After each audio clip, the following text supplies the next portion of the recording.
सीमालगत म्हणजे गुजरातच्या बाजूला उत्तर महाराष्ट्रात नंदुरबार धुळे त्यामध्ये मेच्या पहिल्या आठवड्यात तिकडे तुरळक अवकाळी पावसाची शक्यता आहे, वारं पाऊस असणार म्हणून त्यांनी लक्षात द्यायचं आहे।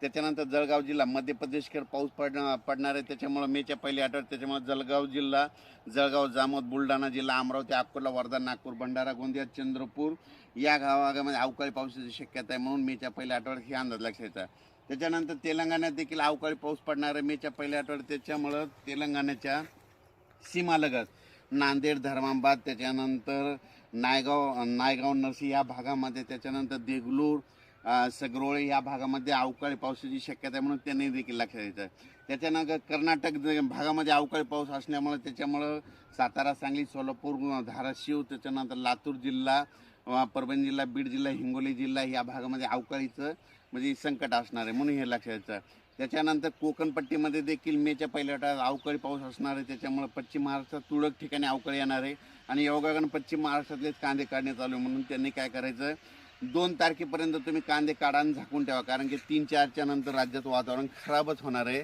म्हणून हा अंदाज लक्षात ठेवा। अवकाळी पाऊस राज्यातला सर्व शेतकऱ्याला सांगतो की सर्वदूर नसतो, पण शेतकरी काय करतात, सर्वांना वाटतं की सगळीकडे, म्हणून हे पहिल्यांदा लक्षात घेणं जरुरी आहे।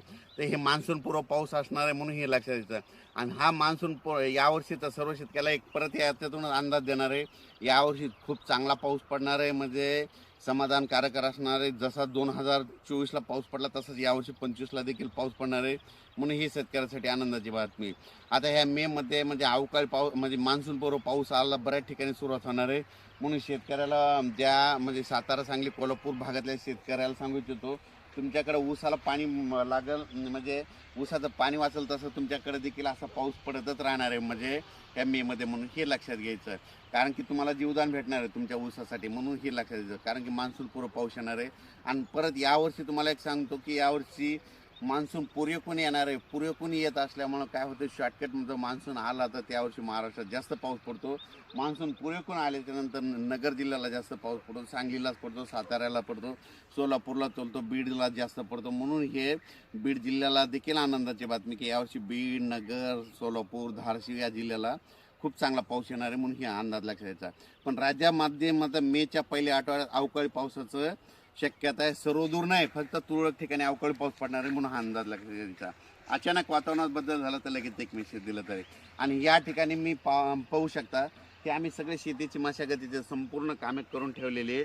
तुम्हाला सांगतो की आमची जमीन आहे की आम्ही काय करतो, तुम्हाला सांगतो आम्ही जास्त जमीन उकरत नाहीत, कारण की नांगरत देखील जास्त नाहीत, कारण की काय होतं, हे जमिनीचा पोत आहे हे कायमचा टिकून राहतो म्हणून जास्त खोल नांगरत नाहीत। काडी कचरा, सेंद्रिय कर्ब खूप आहे म्हणून आमच्या जमिनीत सुपीक येतं आणि सांगू शकतो। धन्यवाद।